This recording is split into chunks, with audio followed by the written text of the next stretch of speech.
I became friends with the entire police force. One of my daughters is a nurse, and one evening she told me she would be filling a night shift for one of her friends at the mental health hospital. I was quite alarmed as this was not her usual role. I am a retired soldier and I asked her to learn a couple of moves that would get her free if she was attacked. She let me show her and practiced a few times, but wasn't that keen because she was a typical smart young girl who didn't need this type of lesson. Also, she assured me that a security guard would escort her to her car and would also check it to make sure it was safe for her. And she added that the staff car park was outside the secure area where all the really dangerous people were kept. I waited up to make sure she got home safely. When she opened the front door, she was covered in blood all over her white uniform. She told me she needed to change and have a shower and that 2 cops would be arriving to talk to me. Sure enough, within a minute, there were 2 big cops standing at my door. They asked if they could come in, so I agreed and we sat in the living room. Then one of them told me that as my daughter was being escorted by the security guard to her car, he was attacked from behind by a guy holding a house brick that he had bashed the guard with. He had then grabbed my daughter, but, in a moment of clear thought, she remembered what I had practiced with her. The cop said that she managed to get free by snapping the attacker's fingers back. When he let go, she was able to kick him in the stomach and then elbowed his face a few times. By the time 2 other guards got there, the attacker was laying on the ground, screaming his head off.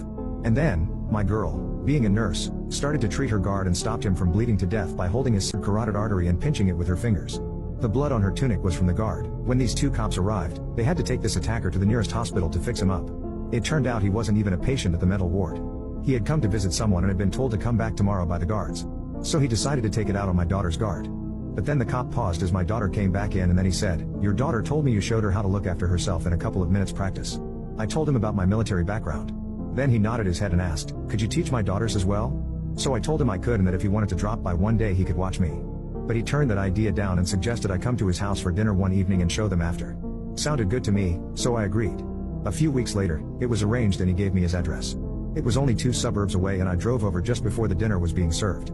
But as I arrived at his house, there were at least 50 police cars parked on the street. There was a cop who directed me to a parking spot on the driveway.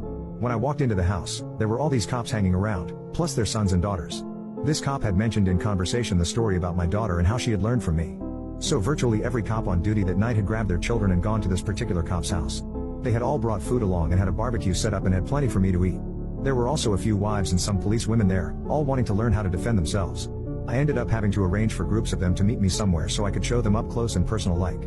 I felt very honored to know that all of these people wanted me to teach their sons and daughters how to protect themselves like my daughter did.